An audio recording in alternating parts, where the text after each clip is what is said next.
sujet du centre-ville où on peut poser la question de l'accès au transport, la question du stationnement payant.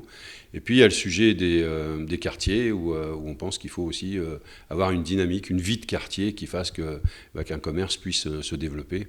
Et donc on essaye de tenir les deux dans notre programme, c'est-à-dire de favoriser le commerce du centre-ville, de ne pas favoriser le commerce périphérique des hypermarchés et de ne pas donner d'ampleur dans l'avenir à ces commerces.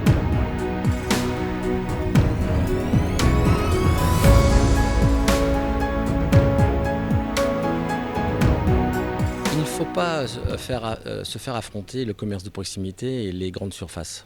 Il y a des grandes villes qui concilient les deux sans aucun problème.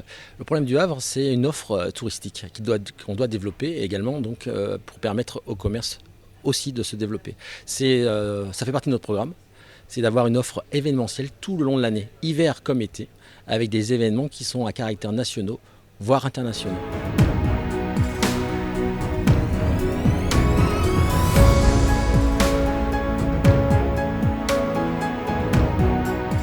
Je pense qu'en fait, il faut effectivement permettre une revitalisation des centres-villes.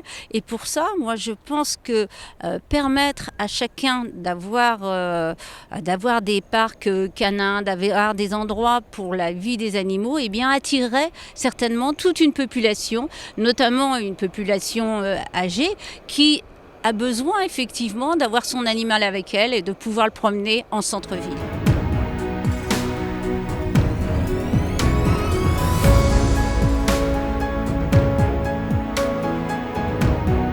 Il faut développer et protéger le commerce local. On a choisi il y a très longtemps, dans les années 70, 80, 90, de développer le commerce dans la périphérie des villes. J'avais l'occasion d'en parler souvent avec le maire de Gonfreville-Lorcher quand j'étais maire du Havre.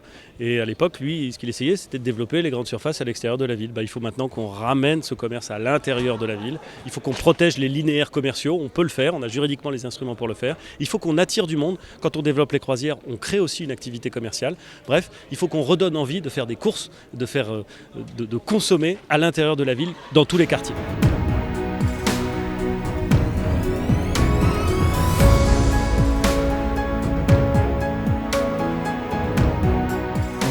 Un emploi créé dans ces grandes surfaces, ce sont 3 emplois détruits dans les commerces de proximité. C'est pour cela que nous avons déposé un vœu en communauté urbaine pour demander un moratoire sur l'extension et la création de ces grandes surfaces périurbaines. Malheureusement, il a été rejeté. Notre projet est au contraire de développer les commerces de proximité, les commerces qui se trouvent au cœur de quartier, afin de les rendre accessibles à chaque habitant, à pied, dans une ville apaisée.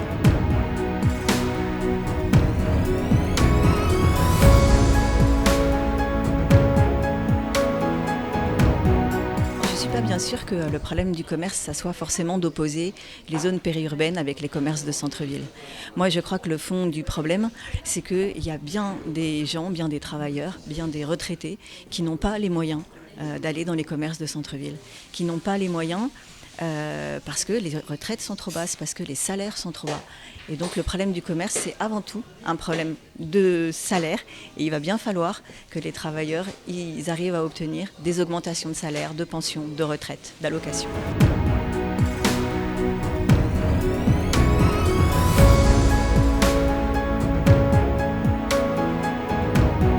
Déjà, la première chose à faire, c'est de baisser le prix du stationnement qui est très prohibitif à l'heure actuelle.